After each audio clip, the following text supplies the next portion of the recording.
మరి మరి ఎందుకు సింగర్స్ కల్పన గారు ఎంతో తను చూశారు చిన్నప్పటి నుంచి కూడా, ఇంత లైఫ్ చూసి ఇలాంటి ఒక ఇంటర్వ్యూలో కూడా, రీసెంట్ ఇంటర్వ్యూలో కూడా తనకు ఆత్మహత్య చేసుకోవాలన్న ఆలోచనలు వస్తున్నాయి, చేసుకుంటానేమో అన్న భయం వేస్తుందని కూడా ఒక ఇంటర్వ్యూలో చెప్పడం జరిగింది. ఎందుకు ఇంత వీక్ అయిపోతున్నారు? అంటే పక్కన ఎవరు లేకపోవడం వలన, ఒంటరితనం అండి. ఇప్పుడు ఇటువంటి వాళ్ళకి ఎప్పుడు నలుగురు మధ్యలో ఉండాలి, ఒంటరిగా ఉండకూడదు. వాళ్ళు ఎప్పుడు నలుగురు మధ్యలో ఉండాలి, నలుగురితో కలిసిమెలిసి ఉండాలి.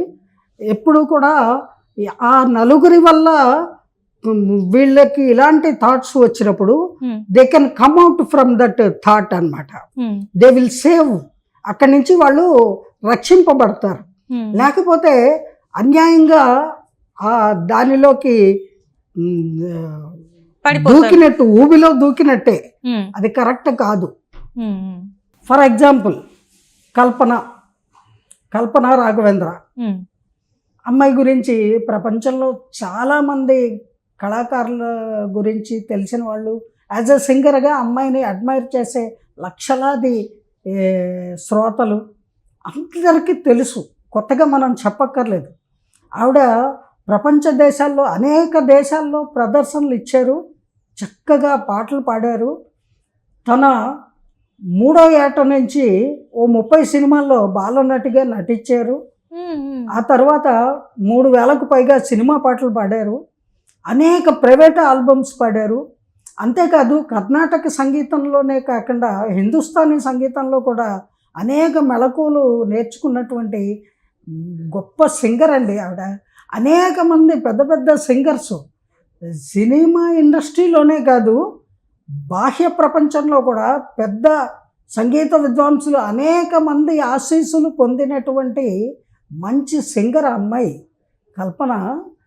అసలు ఆవిడ గాత్రము, ఆవిడ గమకాలు పాడుతూ ఉంటే కళ్ళు మూసుకొని వింటే ఒళ్ళు పులకరిస్తుంది, తను పులకరిస్తుంది, హృదయము నెమలిలా నాట్యం చేస్తుంది.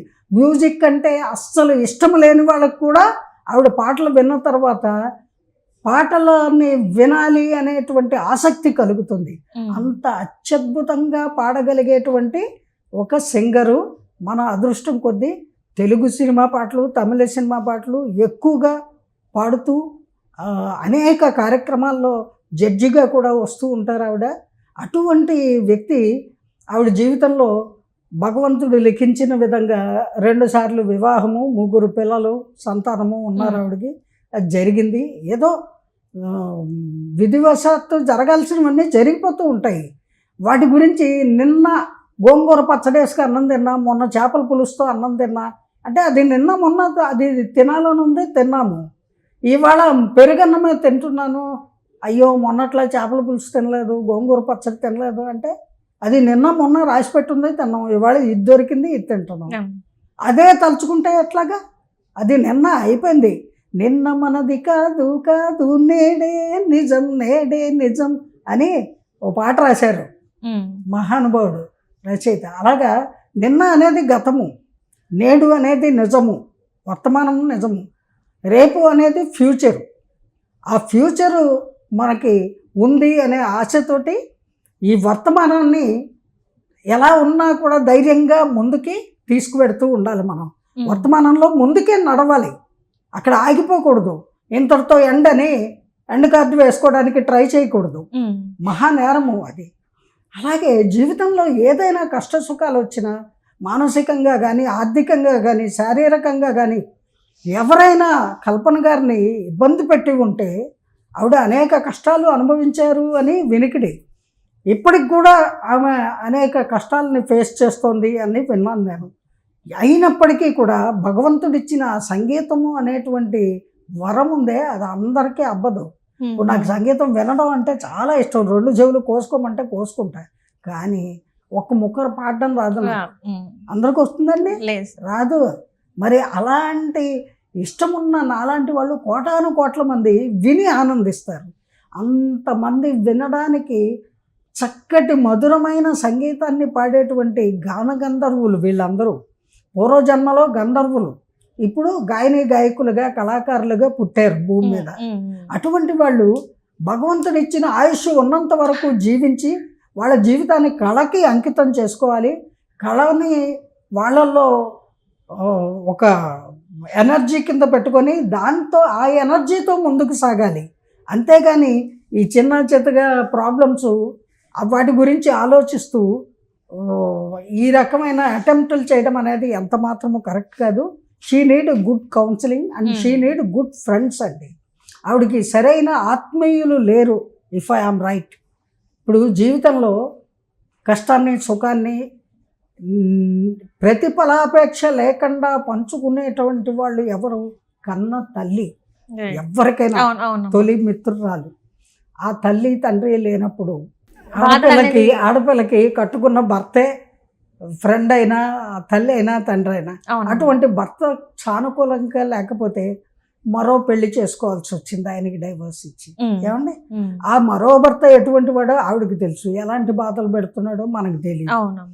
మరి ఈ బాధలన్నిటినీ ఆవిడ మనసులోనే దాచుకొని పైకి నవ్వుతూ మేకప్ వేసుకొని పాటలు పాడుతూ తన బాధను ఎవరితో పంచుకోవాలో తెలియక, ఎవరితో పంచుకుంటే ఏ రకంగా ముంచుకొస్తుందో, వాళ్ళు ఏ రకంగా ఇబ్బంది పెడతారో అనేటువంటి ఒక స్థాయిలో ఉన్నటువంటి కళాకారులు కానీ, గాయకులు, టెక్నీషియన్స్ లేదా ఎవరైనా ప్రముఖ స్థాయికి చేరుకున్న తర్వాత ఈ రకమైన భయాందోళనతో, ఆత్మన్యూనతాభావంతో వాళ్ళల్లో వాళ్ళే హ్యూమిలేట్ అయిపోయి ఇటువంటి పిచ్చి పనులకి పూనుకుంటారు.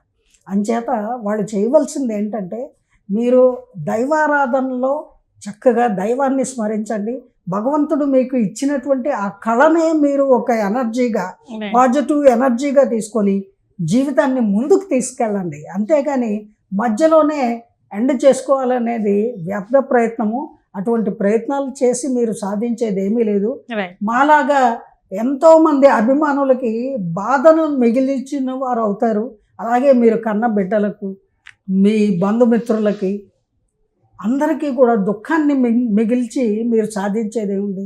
ఇప్పుడు మీరు కళాకారునిగా ఉండి, సింగర్గా ఉండి వాళ్ళకి ఎంతటి ఆనందాన్ని, ఎంతటి అనుభూతిని అందిస్తున్నారంటే అది అనిర్వచనీయము. చెప్పడానికి కట్టలేని ఆనందాన్ని మీరు అందిస్తున్నారు. అంటే యు ఆర్ రియల్లీ గ్రేట్.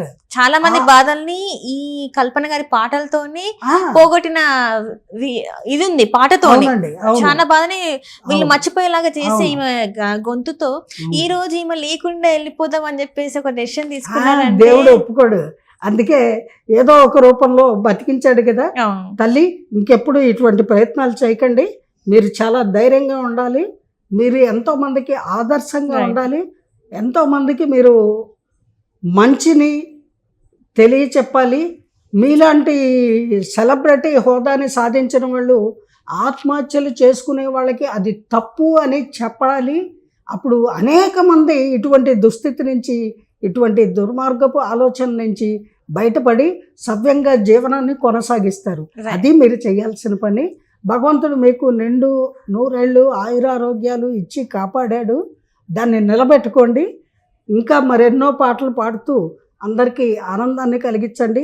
అందులోనే ఆనందం ఉంది అనే అంశాన్ని గుర్తుంచుకొని ఆ ఆనందాన్ని పొందడానికి మీరు అలవాటు పడండి. రైట్ అమ్మ ఇంత అంటే మీరు ఇక్కడికి వచ్చి ఇంత చక్కగా వివరించడం అనేది మా అందరికి చాలా సంతోషనీయం.